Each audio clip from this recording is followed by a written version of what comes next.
Pak, ini kan di struktur anggaran kita ini, Bapak harus pisahkan mana belanja pegawai, mana honor-honor yang memang melekat.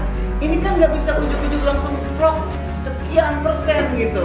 Harus dilihat dulu. Bapak Kabid Pemberdayaan Koperasi, Bapak Gustiawan, kemudian Bapak Kabid Pemberdayaan Usaha Kecil, Bapak Aan, kemudian Bu Kasubag Umpek, Ibu Lia, serta saya sendiri, Mas Farhan. Sama Mbak namanya.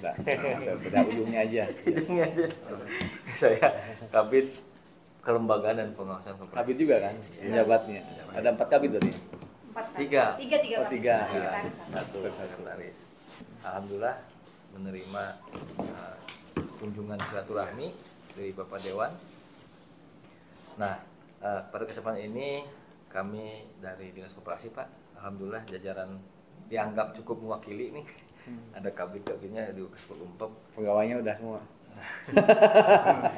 Siap mengikuti langkah selanjutnya dari Pak Dewan. Bismillahirrahmanirrahim. Assalamualaikum warahmatullahi wabarakatuh. Waalaikumsalam. Alhamdulillah, puji syukur mari kita panjatkan kepada Allah Subhanahu wa taala siang hari ini, meskipun kayaknya masih ngantuk-ngantuk nih harus makan ya. Ya, mudah-mudahan semangatnya kita ya semangat silaturahmi ini ya hari ini kita ke sini saya bawa tim. Ini murni tujuannya silaturahmi ya, sekaligus saya ya kalau yang namanya silaturahmi berarti kan kekeluargaan ya. Iya. Artinya supaya kita lebih kenal, nggak kenal kan nggak sayang. Iya. Ya, tujuan saya kesini itu sekaligus belajar, Pak. Iya. Tidak hanya silaturahmi aja. Ini obrolan ringan hari ini, siang ini mudah-mudahan bermanfaat juga. Dan saya sengaja ini tampilkan nanti di video, ya mungkin ada YouTube juga. Tujuannya apa? Tujuannya kita supaya memberikan informasi, edukasi kepada masyarakat di Banten. Karena saya lihat mungkin jarang-jarang juga ya laporan informasi berupa video kegiatan-kegiatan yang berhubungan dengan edukasi. Apalagi ini dianggapnya murah dan efektif. Kalau banyak YouTube, banyak TikTok dibaca orang kan ya, betul Pak. Nah, saya mau mengajak dinas bersama-sama bagaimana memberikan informasi, edukasi kepada masyarakat sehubungan dengan kegiatan program kita untuk membantu UMKM, koperasi dan lainnya, sehubungan dengan kewenangan dinas ini. Tentunya saya harus mengetahui terlebih dahulu sebelum orang lain kan, apalagi Dewan ya. Dewan kan harus tahu. Kita bersama-sama membahas anggaran, tapi kita tidak tahu tentang bagaimana hasil daripada sebuah kerjaan yang dianggarkan nama kita. Ya, bagian terpenting bagaimana kita itu bisa memberikan kebermanfaatan kepada masyarakat sehingga koperasi di Banten ke depan dan UMKM harapannya betul-betul bisa aktif terlibat ya mengikuti kegiatan atau program yang diselenggarakan oleh Dinkop ini gitu Pak.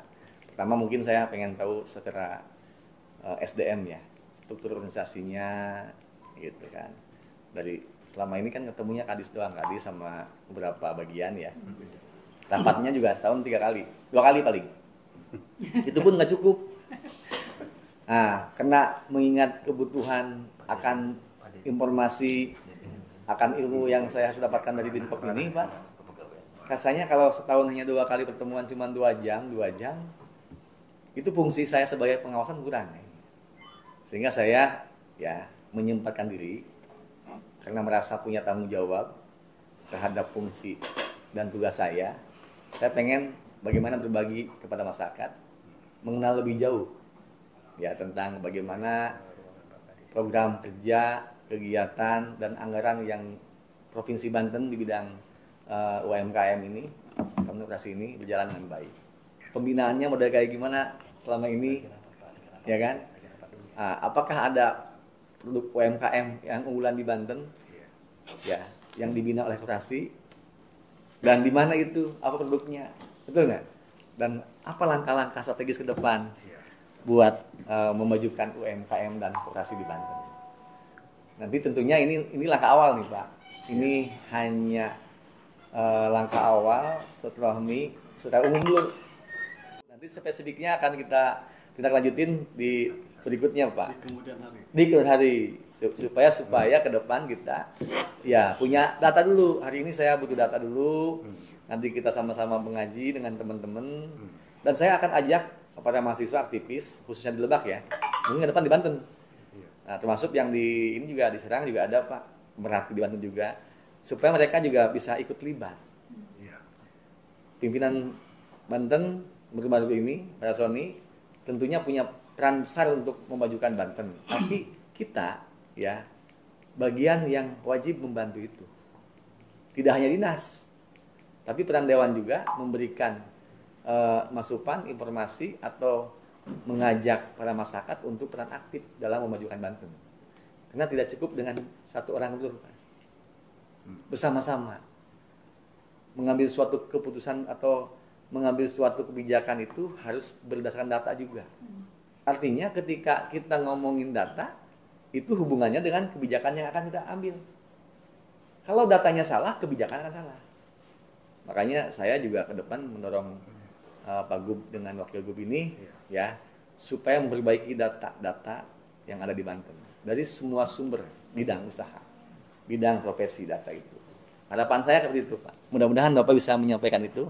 Maka nanti silahkan apa yang perlu kira-kira kita ketahui tentang Disenkop ini. Yang pertama terkait dengan struktur organisasi Pak, sesuai dengan Pergub ya. Kita Pergub Pak, Pergub nomor 8 tahun 2022 tentang struktur organisasi, tugas pokok dan fungsi, uraian tugas dan tata kerja dinas daerah. Itu pertama adalah kepala dinas, kemudian ke samping itu sekretaris. Nah, kebetulan sekretaris masih kosong, dia sendiri Sebagai PLT, sebagai PLT sementara. Berapa tahun Pak? Udah setahun. Setahun.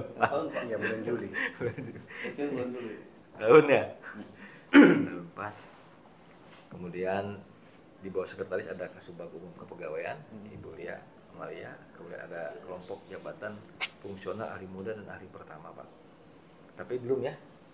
Gabung. Ada ahli muda perencana. Ada ahli muda perencana. Ada juga. Kalau dulu Kasubag PP ya. Kasubag PP. Iya, PP dan keuangan. Satu lagi ada? Ada lagi? Arsip Pak. Arsip. Aris. Arsip. Kalau kelompok jabatan fungsional terampil belum ada ya? Belum. Belum. Baru pertama. Baru pertama. Nah, Nah, itu Pak, ini posisinya. posisinya. Nah, kemudian di bawah kepala dinas ada kelompok jabatan fungsional ahli utama dan ahli madya, tapi belum ada. Belum ada ya madya. Baru sampai muda. Baru sampai muda Pak. Nah, Jadi belum lengkap ya? belum Pak. Kemudian bidang kelembagaan dan pengawasan koperasi saya sendiri. Di situ ada kelompok jabatan fungsional ahli muda Pak. 3 orang. Di bawahnya ya. Ya, pengawas koperasi Pak. Kemudian di bidang pemberdayaan koperasi ini Pak Gustiawan. Juga ada Pemberdayaan, kelompok- Pak, ya? Ya, pemberdayaan koperasi ada kelompok jabatan fungsional ahli muda 3 orang ya. Iya ada 3 orang. 3 orang. Dan di bidang pemberdayaan dan pengembangan usaha kecil, bidang PUK Pak Mulyana ada 2 orang. Pengembangan kewirausahaan. Ada 2 orang, satu udah pensiun. Pensiun ya. Awalnya 3 ya? Tahun 3. Jadi di Pak Kabid Aan 2, di saya 2, di Pak Gusti 3. 3. Nasional penyetaraan semua itu Pak. Nah, di sini Pak, izin saya menyampaikan Dinas Koperasi Usaha Kecil dan Menengah Provinsi Banten mempunyai tugas pokok membantu Gubernur melaksanakan urusan pemerintahan di bidang koperasi, usaha kecil dan menengah serta tugas pembantuan yang ditugaskan kepada daerah provinsi. Nah, kemudian Dinas Koperasi Usaha Kecil dan Menengah dalam melaksanakan tugas sebagaimana dimaksud pada 1 menyelenggarakan fungsi dan kewenangan. Yang pertama pelayanan izin usaha simpan pinjam. Yang kedua pengawasan dan pemeriksaan koperasi. Yang ketiga penilaian kesehatan koperasi, simpan pinjam dan usaha simpan pinjam koperasi. Kemudian yang keempat pendidikan dan latihan perkoperasian. Yang kelima pemberdayaan dan perlindungan koperasi. Kemudian pemberdayaan usaha menengah, usaha kecil dan usaha mikro atau UMKM. Kemudian pengembangan UMKM dan pelaksanaan fungsi lain diberikan oleh Gubernur terkait dengan tugas dan fungsinya sesuai peraturan perundang-undangan. Nah, di dalam Pasal bebas itu. pasal, Iya. pasal Ya, yang terakhirnya bebas. bebas. Apa saja yang ditugaskan oleh pimpinan. Nah, di dalam pasal 41 ini Pak, fungsi dan kewenangan Dinas Koperasi ini ada 3 fungsi dan kewenangan yang dipegang oleh saya Pak. Pertama pelayanan izin usaha simpan pinjam, pengawasan dan pemeriksaan koperasi. kemudian penyediaan kesehatan koperasi, simpan pinjam dan usaha simpan pinjam koperasi. Sebagai ini ya, pengawasan ya. Pengawasan, Pelembagaan pengawasan ya. pelembagaan dan pengawasan. Kemudian Pak Gustiawan itu fungsi dan kewenangannya dua, Pak, pendidikan dan latihan berkoperasian dan pemberdayaan dan perlindungan koperasi, serta apaan? Pemberdayaan usaha menengah, usaha kecil dan usaha mikro, UMKM, serta pengembangan UMKM.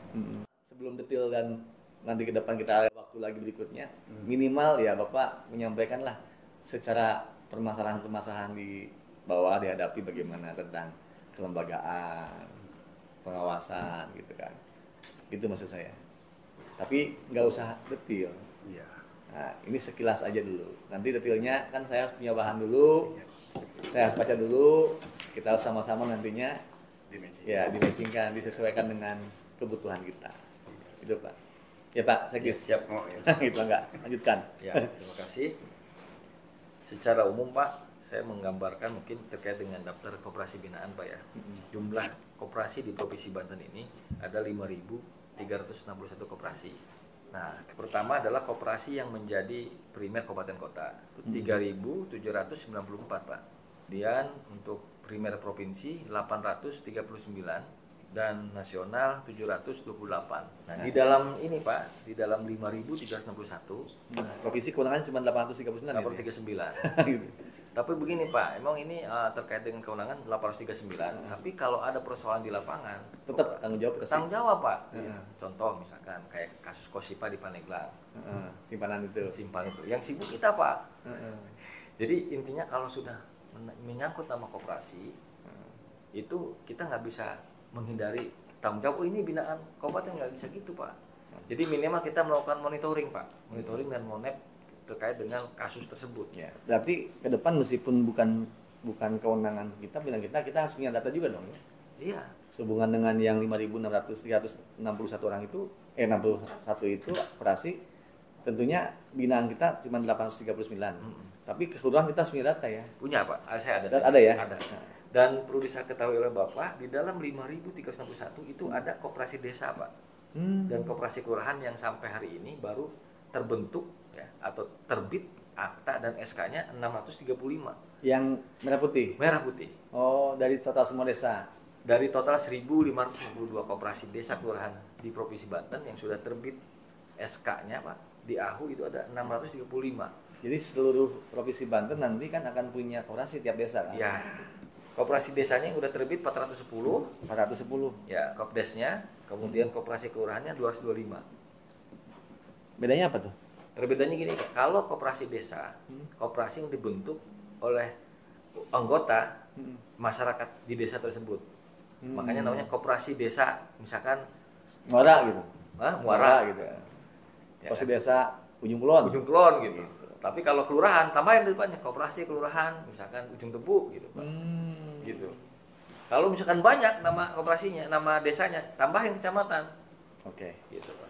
Jadi itu di luar koperasi desa yang 400 aja, itu 5.000 sekian itu di luar itu ya? Ini 5.000 Masuk. 5.361 itu termasuk dana koperasi desa kelurahan. Berarti Pak. 4 ribuan ya? 4 ribuan kurang lebih ya? Kalau dengan di luar itu mah ya? Di luar koperasi desa ya? Dulu itu 4 ribuan.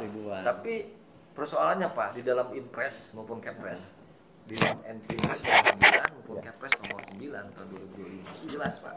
Kepresnya mengatur tentang satgas. Kewenangannya gimana Nah, kewenangan karena kita desa itu? bicara kewenangan, Pak, kita buka lagi. Di Inpres nomor 9, Pak, tahun 2025 terkait dengan percepatan pembentukan koperasi desa Merah Putih, Gubernur diberikan kewenangan, Pak. Pertama, untuk berkoordinasi dengan Menteri Koperasi dalam hal pelaksanaan teknis pembentukan dan pengelolaan koperasi desa Merah Putih. Jadi tidak hanya pembentukannya, tapi pengelolaannya, Pak. Pengelolaannya. Walaupun Bapak kan tadi saya sampaikan bahwa koperasi desa, koperasi kelurahan ini sebetulnya secara domisili Kabupaten. Kota. Tapi di Inpresnya kita harus melaporkan, kemudian mendorong dan memfasilitasi perangkat daerah yang melaksanakan urusan pemerintahan di bidang koperasi dalam lini dinas, Pak, melibatkan perangkat daerah terkait. Perangkat daerah itu PPPMD, Dinkes, Kelautan segala macam, ya, dalam pembentukan melalui pendirian, pengembangan dan revitalisasi koperasi desa kelurahan Merah Putih. Jadi 3, Pak, pendirian, pengembangan dan revitalisasi. Kemudian yang C-nya mendorong dan memfasilitasi perangkat daerah yang melaksanakan urusan pemerintahan di bidang pemberdayaan masyarakat desa pada kabupaten kota untuk memfasilitasi pemerintah desa dan badan pemusyawaratan desa bersama unsur masyarakat menyelenggarakan musyawarah desa dan kelurahan Pak ya. Kemudian yang D-nya menyelenggarakan serta mencantumkan program kegiatan dan subkegiatan yang mendukung koperasi desa Kelurahan Merah Putih pada dokumen perencanaan pembangunan daerah dan dokumen perencanaan perangkat daerah. Jadi di RJPD dan di Reja kita harus dicantumkan nih Pak kegiatan dan subkegiatan. Saya mengabaikan dulu koperasi Merah Putih dan saya. Nah, mengabaikan dulu, tapi bukan berarti nggak dibahas. Yang ini dulu nih. Koperasi di luar itu binaan provinsi itu hanya 839. Itu kebanyakan daerah mana ya Pak? Nah, secara umum Pak, nanti saya ngomong di sini. Kalau di data ini Pak, di data kebanyakan aja. Banyak Pak. Nggak usah disebutkan detailnya. Ini kebanyakannya di mana? Oh, kebanyakan Pak ya. Yang lokasi paling banyak itu Pak di Tangerang Pak, kabupaten Pak. Kabupaten. Artinya dalam hal ini koperasi yang berkualitas Pak ya. Koperasi yang iya, yang 839 itu binaan dulu. Dari koperasi yang menjadi bidang kita yang paling banyak itu koperasi di daerah Kabupaten Tangerang Pak yang berkualitas Pak. 839 itu kebanyakan Tangerang ya. Tangerang. Daerah lain kayak Lebak, Paneglang, Serang. Pak, daerah Lebak dan Paneglang kelihatannya usahanya Pak yang kurang Pak. Koperasinya bingung ya. Koperasinya lumayan cukup banyak tapi usahanya yang setak Pak. Nggak ketemu. Ini di bidang pemberdayaan Pak. Banyak perkebunan di sana. Jadi ini makanya itu ranahnya pemberdayaan Pak. Iya. Lalu Pak, pertanyaan berikutnya, koperasi kita yang dianggap bagus hasil itu dalam bidang apa? Pertama Pak, kita lihat dari jenis koperasinya Pak. Ada koperasi konsumen, koperasi produsen, koperasi jasa, koperasi pemasaran, koperasi simpan pinjam, dan yang terakhir koperasi desa Kelurahan Merah Putih. Ininya yang bagus yang mana? Yang sebetulnya ini variatif Pak dari koperasi yang dianggap punya kualitas bagus binaan provinsi. Nah, itu dari pertama kita koperasi konsumen Pak. Dari 839 ada berapa yang bagus? Ya kurang lebih karena ini ya kurang lebih 100 Pak. Kurang lebih 100. 100-an lebih kurang. 100 ini ya operasi ya.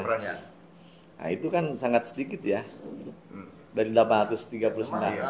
Tadi tuh Pak, kita banyak kendala juga Pak. Jadi memang terutama terkait dengan pengembangan usahanya Pak. Kita itu harus memberikan informasi kepada operasi-operasi yang kurang maju.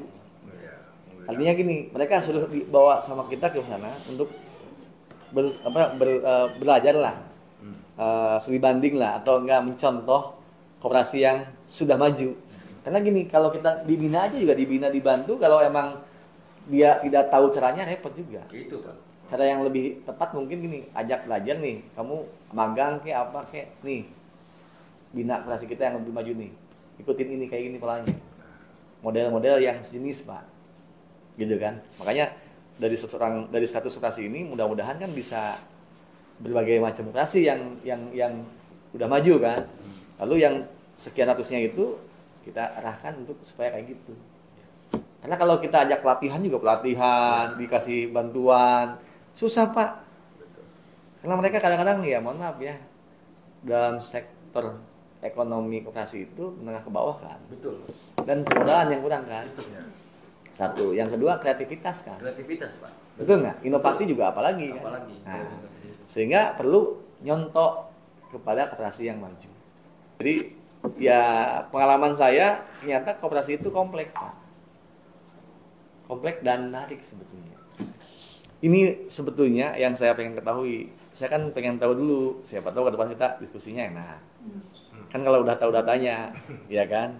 Makanya 800 koperasi ini, ya kan, yang jadi model di Provinsi Banten, koperasi apa, di mana, dan kualifikasinya seperti apa, ya, dan bagaimana cara berkoperasinya gitu. Apa perlu kita ini?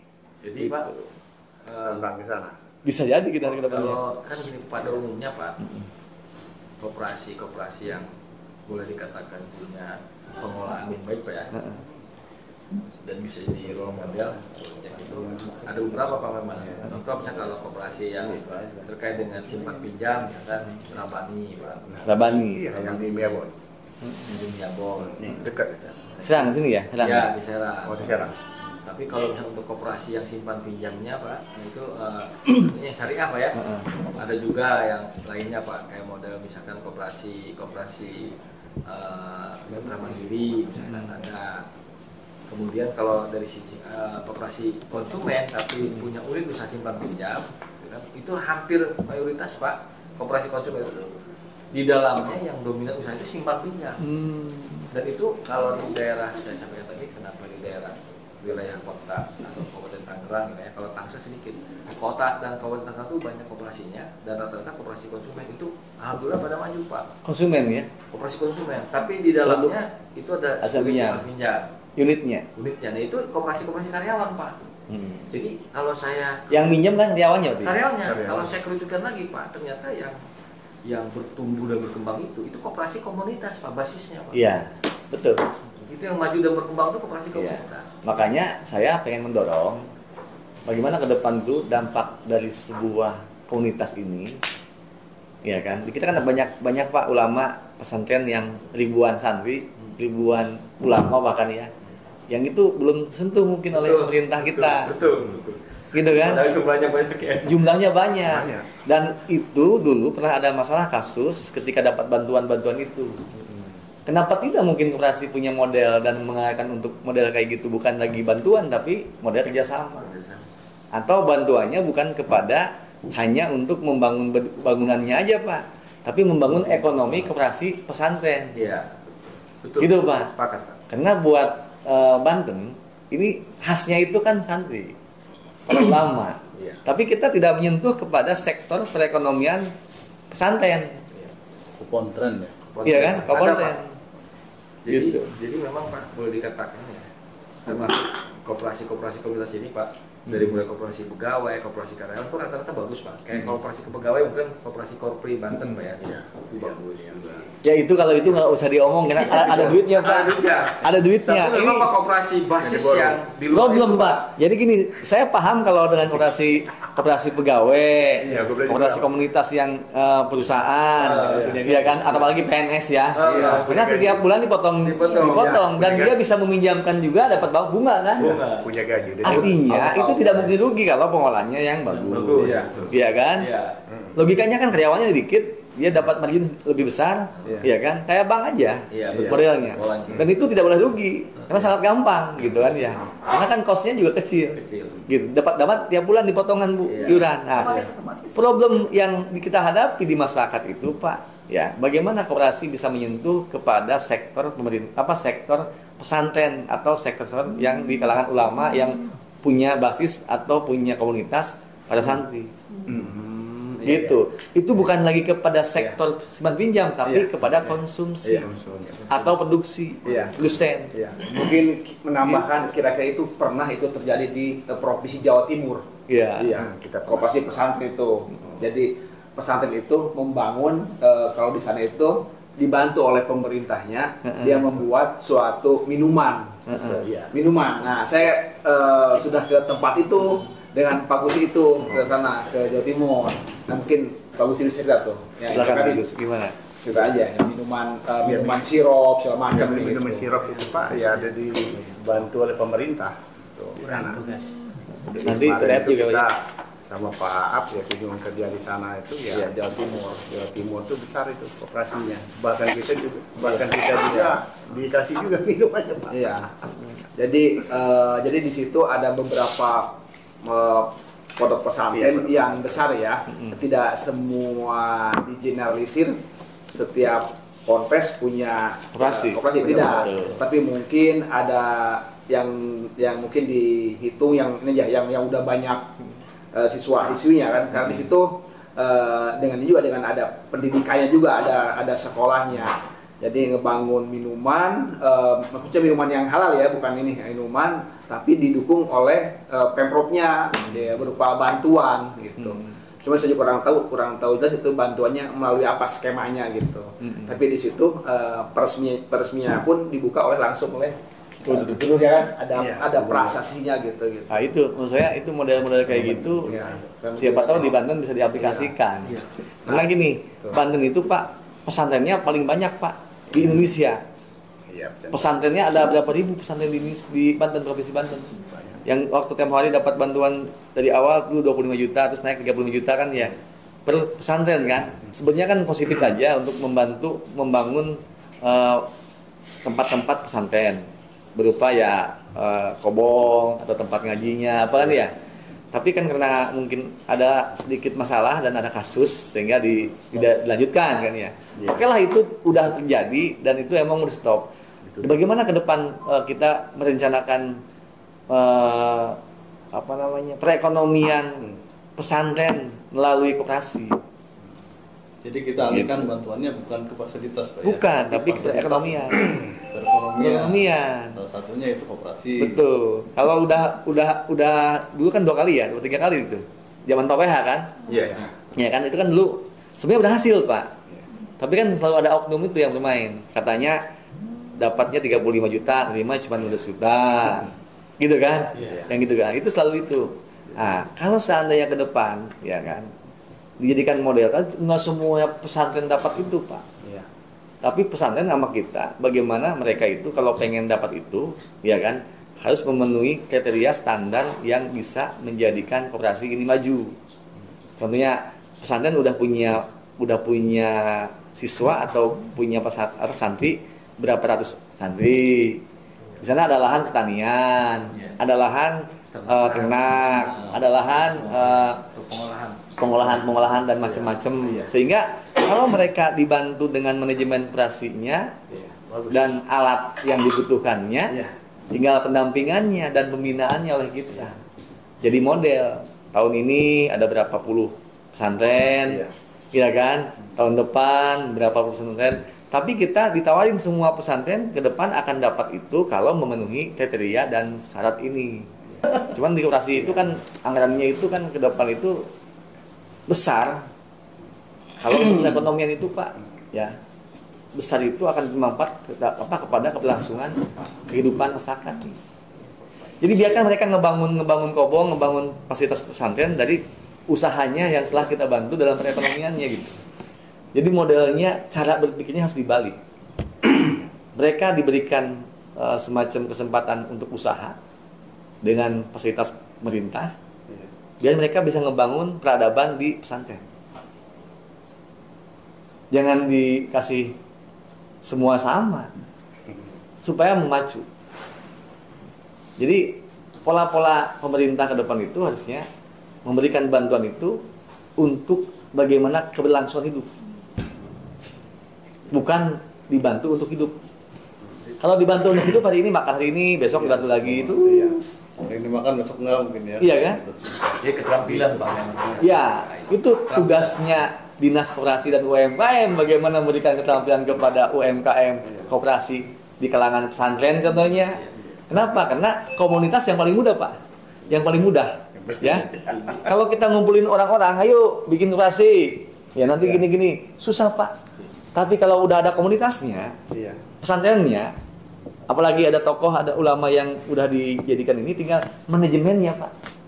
Diajar sama kita bagaimana punya konsep, punya gagasan, punya manajemen, punya lapangan pertanggungjawaban keuangan, gitu kan ya? Yang lebih itu. Maksud saya, kayaknya pola ini di Banten belum ada. Gitu. Saya punya pemikiran seperti itu. Gitu.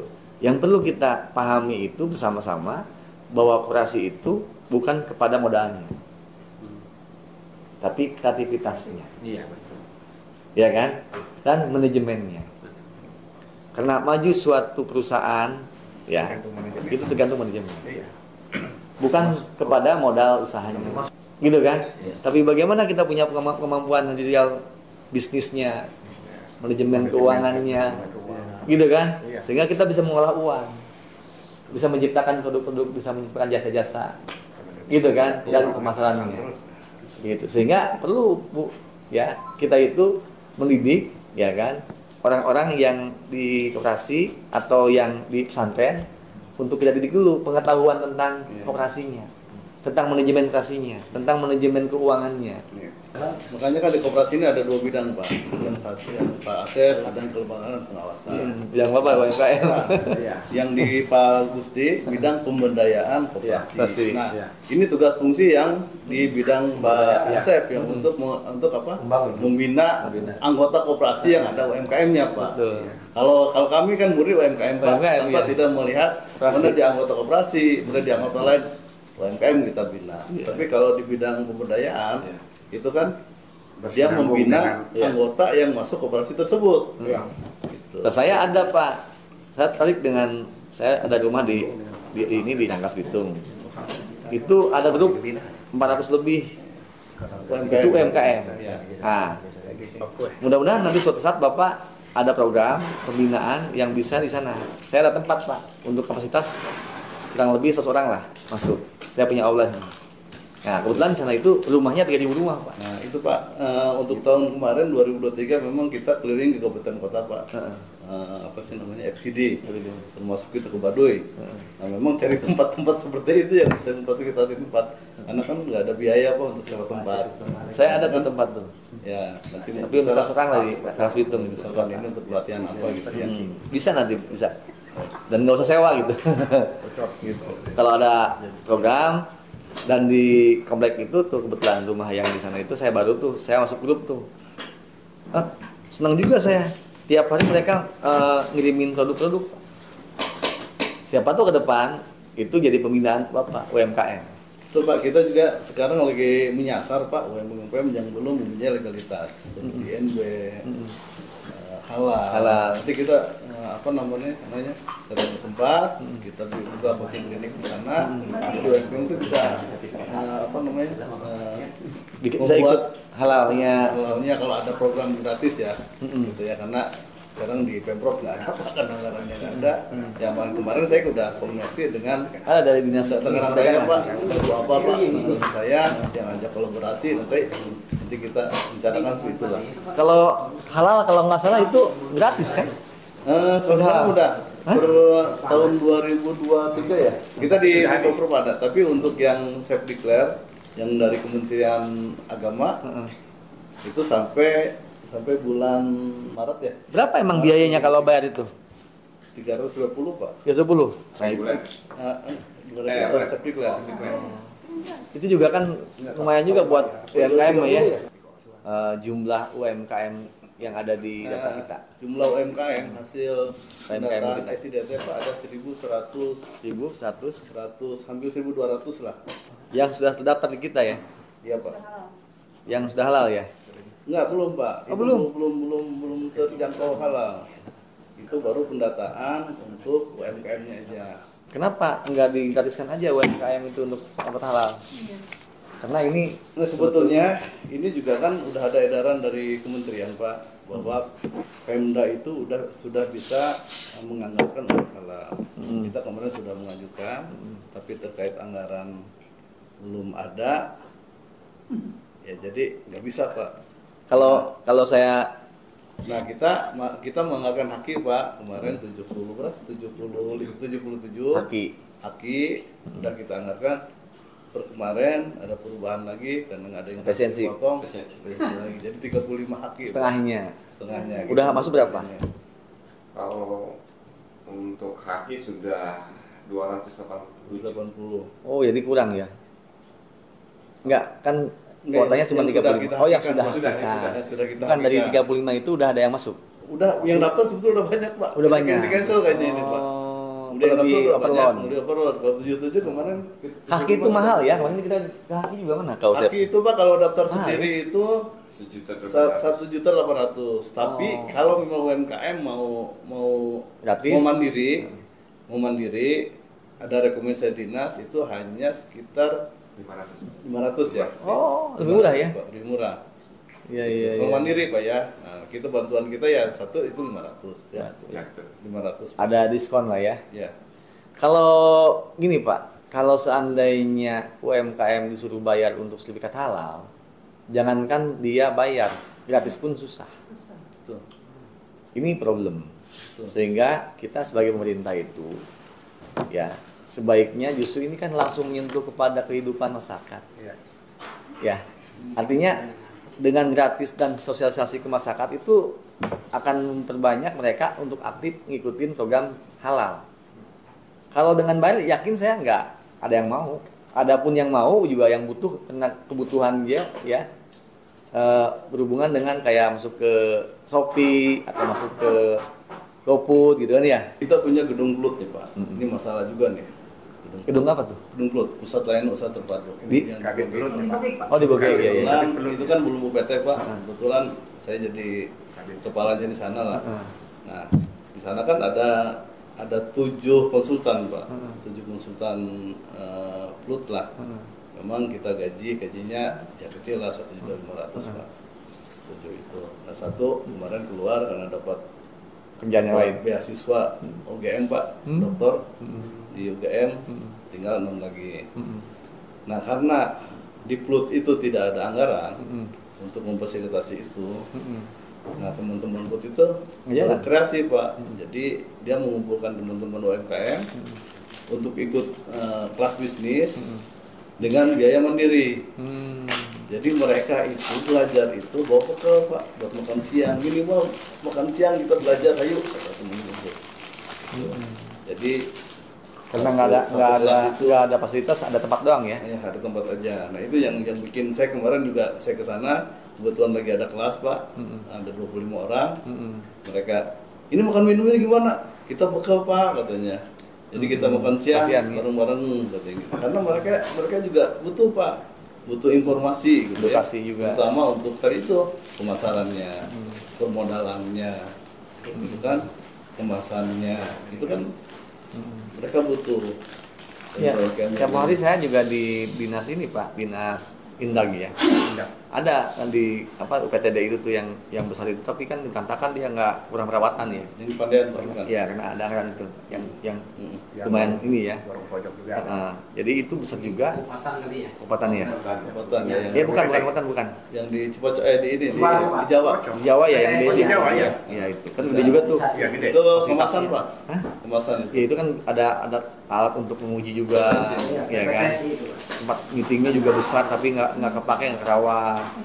Tempat-tempat yang kosong juga kan buat jadi penginapan juga kan ya bisa apa gimana kan ya, atau disewakan juga bisa itu. Maksudnya banyak yang tempat yang kurang produktif ya. Kita juga punya balat kok Pak. Nah, Jadi, kalau itu terabaikan itu Pak di Rangkas Sama. Awalnya kan PT Pak. Rangkas. Samsat Pak. Sebelah mana? Samsat. Oh dekat ini dong, dekat Deket banget. di Ona. Iya Pak. Nah itu. Dekat saya itu Ona. Nah itu. Hah? Sebelahan sama Samsat. Gimana kondisinya itu? Ya pemeliharaan dulu masih ada Pak. Masih. Cuman ya nggak pernah dipakai. Sekarang Kosong. masih dipakai kodim Pak. Oh, ruangan meeting ada, semua ada. Ada ruang inap-inapnya Pak. Dulu itu balai Kalau itu, Pak. kalau rapat koperasi UMKM sana bisa? Bisa Pak. Sayang amat ya. Kebanyakan LSM Pak, Kumala tuh yang sering kegiatan di sana. Oh, yang ini. Sekarang Korem Pak sama Kegiatan. kodim 3 bulan bisa. Ya, artinya sayang juga ya tempat-tempat yang kayak gitu. Seharusnya waktu itu kan di situ ada galeri. Terus ada buat foto produk, termasuk ada buat seperti ini Pak, kita ngobrol-ngobrol. Iya. Apa sih namanya ngobrol-ngobrol ini dengan UMKM. Nah, ini memang tahun ini sudah teranggarkan oleh Sumber. Tapi kan biasanya dihapus lagi 1,2 Pak dihapus lagi. Iya, makanya gini Pak Sekdis, nanti saya kan dari sini kan kita kan ngobrol diskusi 2 jam, kan dalam 1 tahun 2 kali ya. Kan nggak cukup memahami tentang kebutuhan dan kondisi ya. Ya kan, selain saya tadinya itu punya peran dan tugas saya sebagai pengawas, saya juga kan punya keinginan untuk mendorong bagaimana terciptanya ya kesejahteraan buat masyarakat dalam hal pembangunan ekonominya. Ya, dibangun oleh atau dibantu oleh program-program oleh Dinas UMKM ini dan operasi. Tapi minimal yang namanya informasi, edukasi maupun sosialisasi yang berhubungan dengan tadi itu pembinaannya, pendidikannya, pelatihannya, kan itu ada di peran kita. Iya. Sebagai apa? Sebagai ya kan fungsi dinas operasi. Gitu. Makanya dari 5.361 ini kan ya. Kan minimalnya 839 itu ya, 839 itu Pak.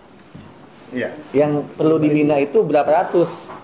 Mau saya bagaimana kegiatan kita itu ke depan untuk membina ini. Dan bagaimana cara pembinaannya, berapa anggarannya? Kalau mungkin saya sedikit saya sampaikan Pak ya. Iya. Sebetulnya kalaupun ini Koperasi Desa Merah Putih Pak, sebetulnya kalau dari sisi kewenangan saya sampaikan, bukan kewenangan kita, tapi Pak di impresnya itu muncul Pak di situ. Dukungan itu kan harus Pak. Terus dari provinsi juga harus. Artinya bukan primer provinsi, tapi karena di impresnya harus dukungan itu Pak, ya kita tanpa anggaran lainnya Pak. Iya. Muter Pak saya Pak. Saya paham Pak. Makanya nanti kita akan mengkaji ulang lagi atau akan membahas ulang lagi lebih detail lagi tentang tadi itu di bidang masing-masing Pak. Iya, itu. Ya. Jadi makanya saya udah memahami dengan efisiensi. Jangan-jangan efisiensi itu salah langkah. Yang harusnya diefisiensikan apa? Ini terjadinya ini. Gitu kan. Kebutuhannya A dikasih B. Gitu Pak. Jadi sayang juga punya, ada berapa sih kita itu pegawai ASN sebanten kan ya? Jangan-jangan dengan adanya efisiensi banyak yang nganggur. Betul Pak. Gitu kan? Betul nggak? Betul. Saya bisa memastikan itu. Betul. Dari efisiensi itu. Betul. Ya, hanya bukan karena ASN ini, bukan karena PNS ini, bukan karena nggak mau kerja, bukan. Iya. Tapi nggak bisa kerja. Kenapa? Karena sarana kerja ini berupa anggarannya, ya tidak ada. Sehingga sebetulnya saya pemerintah kita ini, negara itu udah menggaji kita. Tinggal sedikit lagi biaya bensin sebenarnya kan ya. Kok tidak dianggarkan gitu kan ya? Gitu. Oke lah, yang namanya biaya makannya anggap dari gaji gitu ya. Biaya apa namanya? Biaya untuk kebutuhan lainnya. Bensinnya ada dulu. Karena mobilnya ada kan? Iya. Ada mobil. Nah, maksud saya hal-hal itu Pak harusnya dipertahankan dan itu menjadi sebuah sebuah gagasan yang tidak boleh dirubah. Ya, Bapak dinas ini, kemarin tadi dinas yang tadi, besok dinas apa saya ketemu, pasti hal yang sama. Nah, yang saya dengar itu bukan mengefisiensikan itu. Oh, ini nggak penting, dihapus. Bukan. Sekian M ya. Sekian. Nah, itu salah. Sama. Kita gitu Pak. Salah ini. Buat dia ini udah ada Kasubag PP-nya nih Pak. PP-nya, Pak. Jadi kan melihat Cerita aja Pak, Bu, untuk gimana? apa ya? Sekian M potong. Iya. Nah ini kan buat PP. Kasubag PP-nya Pak Bunda Pak. Iya. Assalamualaikum warahmatullahi wabarakatuh. Waalaikumsalam. Terima kasih Bapak, mohon izin, selamat datang. Iya. Terima kasih sudah bisa berkunjung ke kami. Tadi saya mendengar sedikit ya Pak hasil diskusi. Ya memang betul Pak kondisinya seperti itu. Justru beberapa kali juga saya sudah bilang ketika potong anggaran itu mohon dilihat dulu struktur anggaran di OPD tersebut. Mana yang dominan. Kebetulan di Dinkop ini Pak anggarannya itu lebih banyak honor belanja pegawai maksudnya. Karena memang lebih banyak pegawai daripada sebenarnya kalau kita mau ngitung untuk bidang itu cuma sedikit Pak. Cuma paling banyak itu 5 miliar. Karena di dalam bidang itu ada honor PPKL. Di mana itu kan memang bantuan untuk para pendamping baik itu koperasi maupun pendamping UKM. Itu jumlahnya nggak kecil loh Pak, 2M. Jadi dari 5 miliar itu yang untuk bidang, yang untuk teknis, itu cuma 3 miliar yang untuk 3 itu. 2 miliarnya itu udah honor gitu lah. Itu mereka nggak lihat Pak, tiba-tiba langsung jebret sekian puluh miliar untuk Dinkop. Lah, saya kan teriak ya Pak Asep ya, waktu kita sama tim PAPD. Pak, ini kan di struktur anggaran kita ini, Bapak harus pisahkan mana belanja pegawai, mana honor-honor yang memang melekat. Ini kan nggak bisa ujuk-ujuk langsung prok sekian persen gitu. Harus dilihat dulu. Tadi saya diundang membahas Renja 2026. Belum sudah kode, udah peda. Bu, siapin ya, ini pakaiannya bakal diefisiensi lagi. Lah, saya bilang, saya tinggal dak loh Pak, saya bilang gitu. Bapak terserah, saya cuma punya uang untuk dak loh di bidang-bidang itu. Iya, betul. Saya tarik lagi pada nangis, saya bilang gitu. Betul, udah nggak ada dak lagi. ini bermasalah Pak, kalau kita coba-coba potong dak, itu nanti ada dari pemerintah pusat akan memberikan sanksi. Nggak boleh, Bu. Kita tidak akan dicairkan gitu loh uang apanya gitu. Uang mereka. Karena kan mereka sudah punya jadwal alur ya Pak ya, salur maksudnya. Nah kan jadi problem. Tapi Pak ketika memang efisiensi, ketika penganggaran Dinkop itu nggak pernah dilihat Pak sebelah mata gitu loh. Ya udahlah, yang penting ada gitu. Yang penting ada nih gitu Dinkop.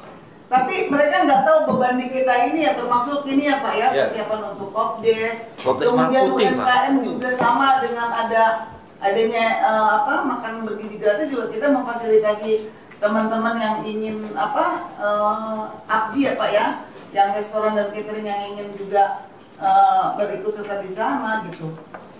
Jadi banyak program-program yang sepertinya harus melalui Dinkop, tapi karena tidak ditunjang atau tidak didukung dengan anggaran, ya seperti itu Pak. Jadi kita kayak itu tadi. Iya, yang saya khawatirkan terjadi juga kan. Artinya SDM di Dinkop ini, ya kan, tidak bisa memaksimalkan kerjanya, ya kan. Sebetulnya mereka mau kerja, ya teman-teman di Dinkop itu mau kerja kan. Tapi karena instrumennya itu tidak ada. Ya kan, otomatis kerjanya ya nggak bisa, karena kerja Dinkop itu datang memberikan pembinaan kepada beberapa koperasi salah satunya dan UMKM. Ya, bagaimana membina itu kan perlu datang, perlu pertemuan. Jadi mudah-mudahan nanti ya 2026 nggak gitu, karena nggak akan jalan Pak. Makanya salah satu niatan saya untuk datang roadshow ke tiap dinas, diskusi, pengen mengetahui Pak. Siapa tahu kan nanti saya angkat dari poin Bapak itu, karena buat saya ini adalah bagian penting untuk mengetahui bagaimana kondisi dinas, bagaimana dinas berjalan dengan baik, bagaimana dinas itu memberikan manfaat kepada masyarakat, dan nilainya, ya kan, berapa sih nilai manfaatnya masyarakat. Nah, nanti untuk Pak Seknis, untuk yang di dinas ini operasi, saya minta khusus untuk dinas ini aja detailnya Bu, sampai anggarannya. Tadi yang Ibu sampaikan itu, ya kan saya bisa baca. Jadi tidak hanya struktur, tugas pokok dinas ini, kegiatan, program, anggarannya semua itu. Betul nggak yang kata Ibu sampaikan tadi itu kan ya? Nanti besok kita ngebahas ini, harusnya ini Pak ada ini. Ini kok nggak ada ini, kita butuh ini, gitu Bu. Enak kan ngebahasnya?